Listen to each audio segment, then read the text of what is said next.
Hello again. This is Satan's Trilogy,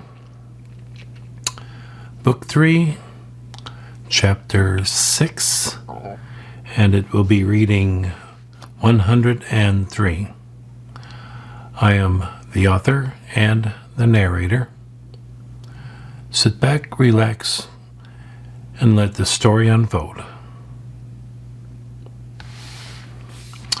It was a lot of fun talking back and forth with their newly updated helmets. Esther gave Day some additional instructions on how useful the helmet could be. As they made their way to their father's grocery store, the helmets were doing facial recognition on anyone they glanced at for at least a sixth of a second. They viewed many convicted felons and others with criminal records, but no one showed up with a warrant on them. Esther felt good about this because she didn't want any delays in reaching her father's store. "Wow," said Day, "I love technology." "Remember, Day," said Esther, "Sia responds only to your voice. Only you can activate her." Esther then added one final comment. "My friend John is directly connected to Sia. He will know if she finds a threat in national security." Esther looked serious for a moment. "If John contacts you to do something, please follow his instructions, but contact me before taking any action." Esther smiled and repeated herself. "I need you to contact me before following John's instructions." Esther smiled. "As a team, we can handle any situation." Esther parked at the far end of the parking lot, leaving closer spaces for the customers. Pulling their helmets off, Sia was immediately deactivated. Walking towards the store, Day said, "Dad's business has grown so much. I know he is very proud of what he has accomplished." Esther listened to her sister and knew there was more she wanted to say. "Your thinking about our dad is incomplete." Dave stopped in awe and quickly replied, "How did you know that?" Esther smiled and grabbed Dave's shoulder, pulling her forward. "I think that you are right, but that might soon change." Dave stopped again and looked at Esther. "What are you talking about?" Esther grinned. "It seems that our dad is going down the road for more than just lunch. He favors one of the waitresses." Esther smiled and giggled. "Oh my gosh," said Day. "How long have you known?" Esther quickly replied, "Just this morning." Smiling at Day, Esther added, "He has been very discreet, but she's posted on Facebook. Her attention has been drawn towards a handsome customer." Esther smiled and then added, "It's just part of who I am. My mind is always thinking and looking for facts." I searched out information on the restaurant and was quickly flooded with comments on Facebook. Day smiled and quickly asked, "So what can you tell me about her?" "She is Korean," Esther started. "Came to this country 18 years ago, never married, but was engaged once." Esther paused and continued, "Her name is Kay, and she is finishing a master's in mathematics."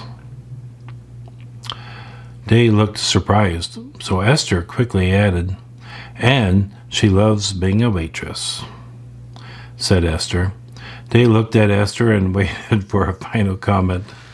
As Esther smiled at Day, "Yes, she is a really good person. Her father has found a winner." Esther paused. "We need to remember, though, relationships are a two-way street and is, of course, always complicated." Day had stopped listening once Esther said Kay was a good person. Day wanted her father to have someone in his life other than her and Esther, someone that he could share life with. Day and Esther entered the store. Mr. Ho was working one of the checkout counters, and he had several young men stocking the shelves. He looked up and smiled at the girls. Day, Esther, you are right on time. Good morning to the both of you. Esther and Day both greeted their father with a hug and a kiss on the cheek. Day was grinning ear to ear and could not help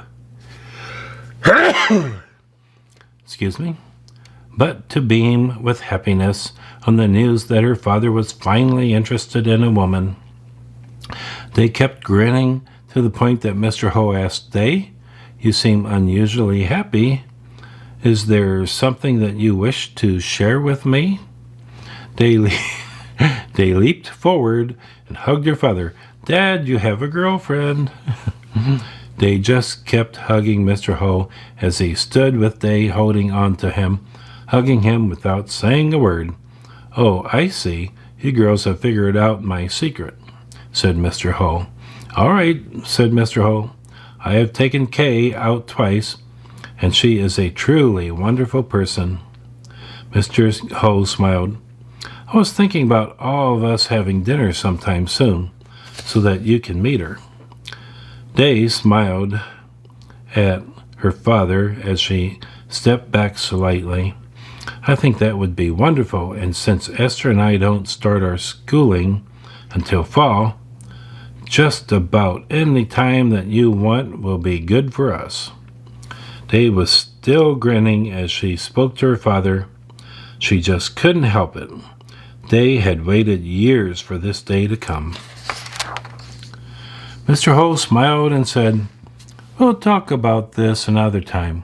I am late for my morning breakfast, and I am very hungry. Day smiled, and Esther chuckled at how her sister couldn't contain her happiness. Esther finally spoke up. Father, you should go. We will be here and for as long as you need us. Esther finally found herself grinning as much as Day. She then added to her father, Please enjoy yourself, and breakfast, of course. Day grabbed Esther's arm and stood alongside of her, smiling at her father, as she then said, Please enjoy yourself. Mr. Ho then backed away and smiled as he said, All right, girls, I will enjoy myself, and I'll be back at the usual time. He then looked at Esther and said, Mr. Wilson has called for you. He said that he would stop by today to talk with you. Mr. Ho said, I hope you don't mind. I gave him the hours that you would be here today. Esther quickly reassured her father, Mr. Wilson is a good man. There's no problem, Father. Day and I will talk with him. Mr. Ho smiled, went to the back, and quickly returned with his coat, hugged the girls as he left. Esther and Day decided to work together in the produce aisle, and so asked one of the workers to take over the checkout lane. They all knew the registers and how they worked, so the girls stocked produce for nearly an hour when Esther noticed Mr. Wilson entering the store. Esther stopped placing the radishes into the display and glanced at Mr. Wilson. Day sensed Esther's distraction and also looked towards the store's entrance. Mr. Wilson had been in the store once before. He had asked to post a W.O.W. poster in the store. Afterwards, the poster was raffled off due to dozens of people asking for it. The W.O.W. was very popular with the store's customers, as well a large segment of the nation. Esther quickly went to the front of the store to greet Mr. Wilson. Day was close to her left side. Mr. Wilson, said Esther, it is nice to see you again. Mr. Wilson was dressed in his usual business attire. A custom-tailored suit one of many he wore each day of the week. His tie was still pulled tight, and yet he seemed more relaxed than one might expect of a successful businessman. As he smiled at the girls, he named both immediately. "Esther, Day, it's wonderful to see the both of you. I am flattered that you remember me." Esther has the highest regards for Mr. Wilson. Having investigated his activities, Esther discovered that he had matched her investment in the Chicago National Bank and voted as a board member to side with Esther to loosen loan qualifications to small businesses. In Esther's eyes, Mr. Wilson was a very wise man. Mr. Wilson smiled at the girls and said, "Esther and Day, I have to confess that I have researched the both of you, and I am not only pleased, but I am envious. I have been an only child my entire life, and I have never had someone close to me as the both of you do." Mr. Wilson grinned and suggested, "I suppose that I focused on business more than I did relationships." Esther quickly said to Mr. Wilson, "Looking forward is more important than lamenting on the past. I too have taken a look at your life, and I find a remarkable man. You are on a different path than us, but it is a good one." Esther smiled and added, "I consider you a friend." Day quickly added, "If Esther says you are a friend, then please allow me to call you a friend as well." Mr. Wilson looked at the girls and seemed lost in thought. He was admiring their trust in each other. "I suppose I should explain why I am here." Esther and Day were puzzled by the sudden look of seriousness that came over Mr. Wilson's face. It was easily apparent to both that there was a problem. The W.O.W. is a special project of mine, a dream that I brought to life for the sake of having some fun. I thought that the W.O.W. would entertain millions of people with endless challenges of road dominance in the wrestling world. Mr. Wilson paused. More than anything, I created the W.O.W. to entertain people. I thought that I would be amused by it while also making a small fortune. Mr. Wilson stopped talking for a brief second and looked at the girls. "I made a mistake," Mr. Wilson softly said. "I followed the unknown into the W.O.W. Mr. Wilson held his head slightly lower. It was obvious that he had failed in some way. While Day was becoming slightly impatient with this ongoing story, Esther remained silent and ready to listen. Mr. Wilson said, "Satan is going to have a rematch with Bo Jackson, and he has declared war on him." Taking a solemn look at Esther, Mr. Wilson said, "Satan has recruited 4 women, professional wrestlers that have been barred from other wrestling organizations for their use of excessive violence. Satan's plan is to keep the Gothic twins crippled while he destroys Bo Jackson." Mr. Wilson looked at both girls. "I'm tired of Satan injuring my wrestlers, and I don't want to see him orchestrating the injury of any women." Esther had listened closely and was now giving Mr. Wilson her fullest attention. Mr. Wilson looked at Esther. He looked uneasy but continued, "My resources tell me that you are the only person that Satan fears." Pausing, Mr. Wilson slowly continued, "I know that you care about the twins. I'm hoping that you will agree to join the Jackson organization for this one grudge match." Mr. Wilson stopped talking. He watched Esther and could tell that she was giving his suggestion serious thought. Day stood frozen in disbelief.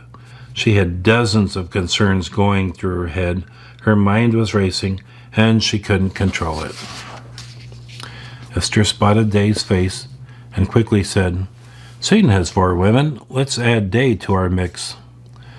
Day's mind came to a screeching halt, and she was relaxed. Breaking into a very large smile, she didn't say a word. Mr. Wilson said, "I was hoping that you would say yes, and I was hoping that you could suggest a 4th escort. This is wonderful." Esther was pleased that Day was now relaxed. Day understood that Esther had full confidence in her and her abilities. Plus, Esther could tell that Day wanted to be by her side. This was something that Esther had no problem with. Speaking to Mr. Wilson, Esther said, "If you want to regain control of the W.O.W., then we'll need to plan together. Victories are planned. They don't happen by accident." Mr. Wilson smiled. "If you can do this for me, I owe you a debt larger than my worth."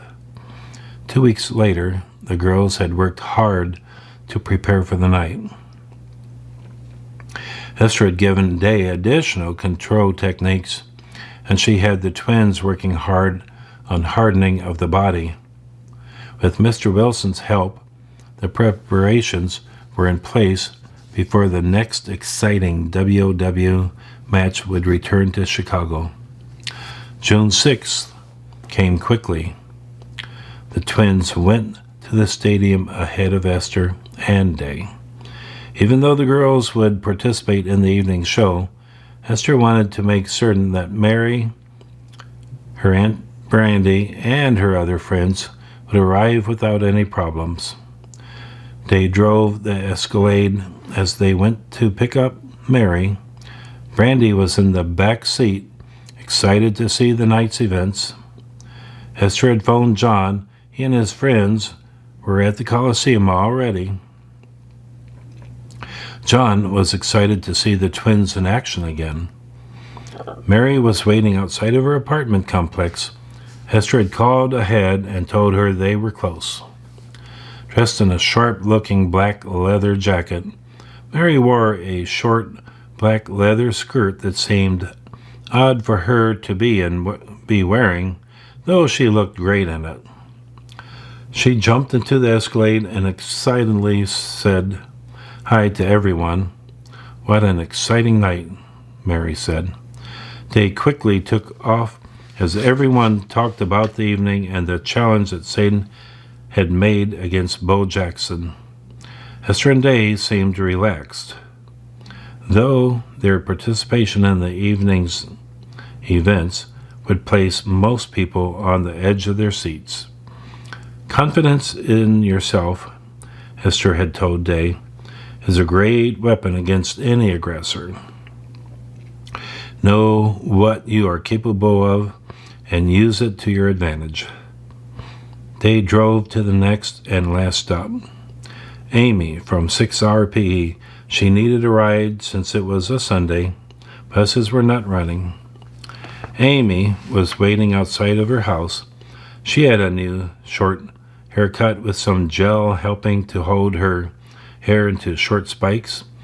Amy had on a bronze-colored silk blouse that reached low over her hips, with white cotton slacks and white leather high-heeled shoes. She looked older and she looked hot. The blouse had a plunging neckline that showed some of her cleavage. Esther opened the door and Amy quickly jumped in. "This is so exciting," said Amy, and she buckled her seatbelt. Mary had met Amy before and knew her to be a talker, so she quickly greeted her. "Amy, you look great." "I love your hair," said Mary. Esther turned around, smiled at Amy. "You know, it makes you look a lot older, especially with the high heel shoes." Esther smiled. "I love the new look. I think it fits you." Amy was so flattered that she paused talking for a moment and then continued for the rest of the trip. Amy was quiet with some people she didn't know, but once she knew you and liked you, she was a fountain of chatter. But with Amy, the chatter was more often interesting than wasted airtime. Day pulled into the stadium security drive and flashed her badge. The security guard quickly waved her through. Parking the Escalade alongside a tall concrete wall on the lower level of the stadium, everyone jumped out. Esther and Day were smiling. Esther said to Mary and Amy, "You know the way to the seating. Day and I will be with the twins until Bo Jackson enters the ring. Then you two can start to follow us closely." Esther smiled. "We need your support, so help encourage everyone around you to support us."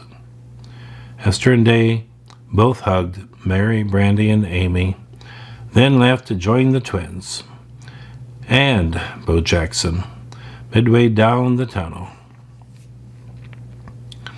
Mary, Brandy, and Amy reached the seating quickly. They waved hello and said hi to everyone they recognized. Amy spotted the entire 6th-hour class sitting behind their seats. Mary and Amy finally took their seats 6 rows back from the center stage wrestling ring. The girls were on the edge of craziness. No one knew for certain what the evening would bring, but they knew it would be exciting. Esther and Day knocked on the twins' dressing room door and then walked in. The twins were already dressed in gorgeous short dresses with their hair and makeup done in classic Gothic style. They both had short, spiky hair. Tracy had a slight platinum streak going through her hair that made her look like the older sister she was by several minutes. They both had high leather boots that reached their knees, laced up and tied at the top. The twins jumped up the minute they saw Esther and Day, ran to them, giving each a hug and kisses on their cheeks. Grabbing the girls, Danielle and Tracy pulled them in and started to make them feel welcome. Tracy pulled out 2 boxes from the far end of the room, handed Esther and Day their costumes for the night. Day opened the box and found black leather slacks that fit her like a second skin. A narrow platinum raven on her belt buckle matched the skulls on the top of her black leather boots that reached to her knees. Her boots didn't lace up, but had a zipper on the side. The blouse was sheer and offered a clear view of her toned body. The box included a black corset and a leather vest with Bo Jackson's experience in Gothic lettering on the back. Esther opened her box and found a magnificent arrangement of white, more beautiful than any floral arrangement. Precisely folded and correctly placed for viewing, Esther lifted her white, slim leather slacks that would follow the curves of her muscular legs. A narrow belt was provided, brandishing a platinum dragon buckle. Leather white wrestler's boots that laced up the front. A stylish leather vest to wear over her white silk blouse that flowed with long sleeves bolstering large cuffs doubled back and held by ivory buttons. Finally, at the bottom of the box, Esther pulled out a jacket, white leather, waist length. The sleeves were long with cuffs that flared open at the back. Visible on the inside of the sleeves and jacket was white silk. The jacket collar stood high in the back and wrapped down the front in a long, sleek flow.